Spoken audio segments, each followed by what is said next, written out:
knew what I was doing worked. I'd cracked that code, and now it was about refining it, right? So this is good for you. And I like to put things in this way just to really summarize for you guys. So this is good because you'll finally have a proven core framework that gives you confidence and control over the sales process, so you can turn more conversations into cash without having to rely on any, BS high pressure tactics or anything like that. You'll be able to squash price resistance. You can eliminate objections and automatically put yourself as the trusted advisor, if you like. That's the frame you're going for, right? And it gets your prospects to actually sell themselves on your offer. And perhaps best of all, you'll enjoy a smoother fulfillment process and be able to leverage the power of referrals to attract better quality clients, so you can stop wasting time with unqualified prospects who are going to become terrible clients and potentially bring down your business, right?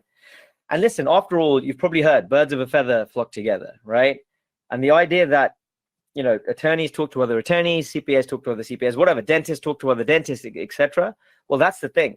When you take the time to filter your prospects like this, instead of trying to push your product or service on them, you'll have a much easier time and make your life a lot less stressful. And you're probably thinking, all right, this is important as well.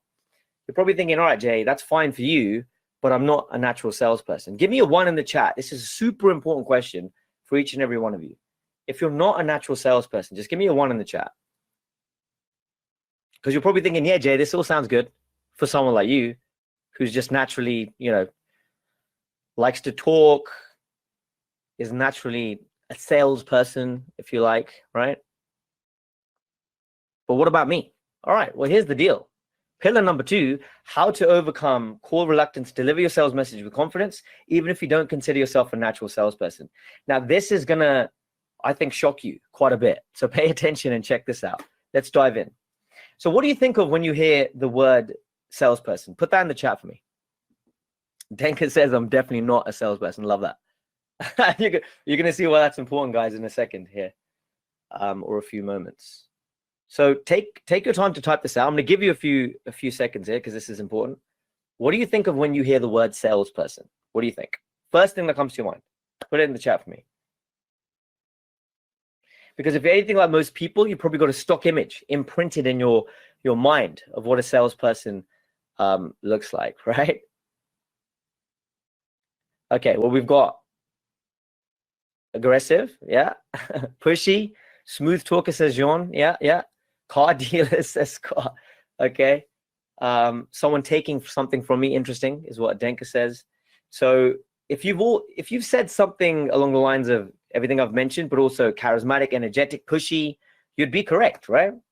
Well, most people think a specific personality is required to succeed in sales, to actually do the sales themselves, right?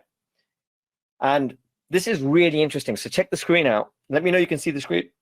You don't want to miss this one. Quick 2 in the chat if you see. I just need a couple of 2s just to make sure we're in sync here with the screen and the connection. Beautiful. All right, so check this out. This is fascinating because there's a widespread assumption that the best sales people out there are extroverts. You ever had that? Give me a 1 if you thought that, and you still think that today. Best salespeople, extroverts, yeah? And this is actually represented on the right of the screen here, of this diagram, where you've got the tyrannical wolf, right? Extroverts are highly aligned with our preconceived vision of a salesperson. They're often perceived as confident when talking, talkative, gift of the gab, energetic, assertive, naturally sociable, and highly emotional in the way that they sell, right?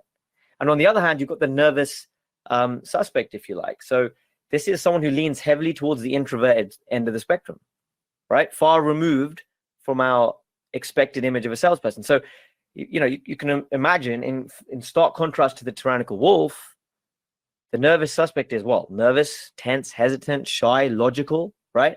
And people look at this and they think, well, sales is a skill that some people are naturally born with, while others are not. Well, after all, extroverts, they make the best salespeople, right? Well, not exactly. You see, as an extrovert, I'm a naturally quite, I'm upbeat, confident, and enthusiastic generally, right? That's just who I am. And in the boiler room, BTC sales environment, by the way, this is a personality test that I undertook before jumping on this webinar. So there you go, right? And that matches up perfectly with what I'm talking about. This is who I am. This is my profile, extrovert. And in the boiler room BTC sales type environment I came from, guess what? Energetic worked perfectly, right?